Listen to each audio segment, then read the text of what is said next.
I'm Jenny. Today I will test your 20 liter sphere drum and thread drum. Okay, let me show you the drum first.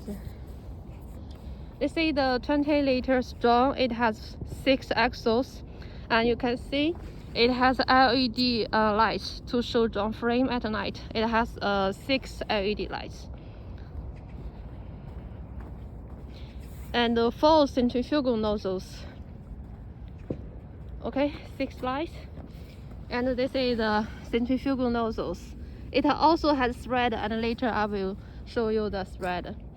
This is the camera, the FPV camera. You can see it has 2 lights, so it can also work at night. Okay, let me show you the FPV window in the remote controller. This is the remote controller. It has the FPV camera. Now I'm standing in front of the drone, so you can see me from this image.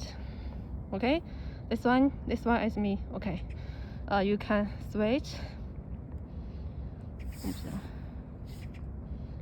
Okay, you can switch. This is the Google Map. The drone and the operator are here. We are here. Okay.